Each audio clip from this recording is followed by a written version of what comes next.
Hi, I'm Brooke Dunn. I'm the Communications and Marketing Coordinator for the town of Breckenridge. Last night we had a town council meeting and I'm joined by Steve Gerard to talk about it. How are you today? Great, Brooke. On a day like this, how could you not be great? I agree. I think we're going to have a great rest of our week and a great weekend.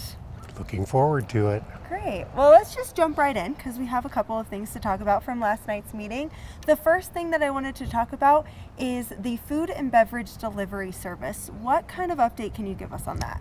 We got a great report from 106 West that manages the delivery service. They are up and running at pretty much 100% of their ability to deliver. They're looking for the next stage right now. We discussed the options of trying to include one large major vendor or several smaller vendors to begin the expansion of the program. Now that the winter's over, they're going to have a better opportunity of getting around town more efficiently and quickly, and they're ready to move forward. Great. I know it's a great program. There's less trucks on our roads. It's really good to see, and I'm happy that it is going so well. Yes, we've removed a lot of traffic out of the alleys and the parking areas in town. It's going to get even better. Great. I can't wait to see how that expands. Next, I just wanted to talk a little bit about the nicotine flavor ban and the tobacco licensing. What can you tell us about that? Well, we made a big step last night with that. We were visited a few months back by some students from Summit High and the public health department, and we discussed the problems that they're having with flavored tobaccos and pouches and vaping. We kept a really close eye on this. When the city of Denver enacted a flavor ban, I thought it was time for us to do the same thing.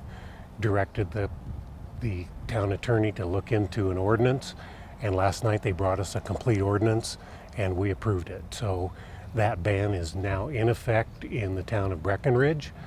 The other towns in Summit County are following behind us, and we expect the county to be on board with this completely. Yeah, it's really great to see all the towns coming together on something like this, and I'm happy that Breckenridge is doing it as well. Yeah, Brooke, this is a big thing for the students and the children and young people of our county who are exposed to this, and now we're going to make it a little harder for everybody. Yeah, I think it'll be good, and we'll see how that goes. Yes, indeed. Next, let's talk about our new housing development, the Runway. What can you tell us about that? We took a big step last night in a very detailed discussion with the developer. The next stage to keep us moving forward is to enter into a development agreement, and we discussed a lot of the nuances of that with the developer last night.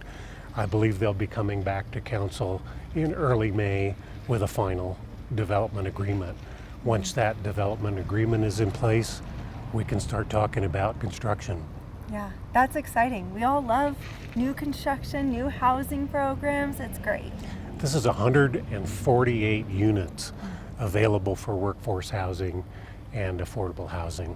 Yeah. It's a big project. Yeah, and I think it's going to be great, and I think council and staff, they're doing a great job to make it a really good project and work for our workforce housing. We know this is our last opportunity to make this kind of an impact, and we're being very thoughtful. I would agree with that. The other thing that I wanted to talk a little bit about is the driving range netting. What can you tell us about that? The driving range netting project kind of came in a big way and got some community feedback on it about a 30-foot woven net in our beautiful outdoor golf course, and the rec department and the planning people were very thoughtful once this feedback came in, and they went back, reviewed the project, redesigned it, minimized the netting, and in a fashion that council was unanimously on board with it. So that was approved last night.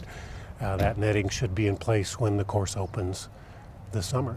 That's exciting, and I feel like staff did a really good job to make it, you'll notice it, but it's not so impeding on the views. I think it will be much less impactful than it was originally proposed, and people may not even notice, really. Exactly. I think it'll be good, and I can't wait to play golf out there. That's kind of all I had, but I know that you had something else that you wanted to mention. What was that? We did have a discussion at the end of the meeting about supporting the Red, White, and Blue Mill Initiative. This is going to be on the special ballot. They haven't had a mill increase since, I believe, 2006. So they presented to us a couple of meetings back about their plans very thoughtfully, and I think the mayor and council agreed that this is something we want to get behind and let the public know to get out and vote and support the Red, White, and Blue. Environmental issues and the prospect of more drying and wildfires is a big thing. We want to be on top of that. That sounds like a great initiative, and I'm excited that town council is supportive of it. It represents all of Summit County to be able to support that. Great. Well, thank you so much for your time last night at last night's meeting, and thank you today for this little update. Thanks, Brooke. Happy to do it. Yeah, and thank you guys for watching.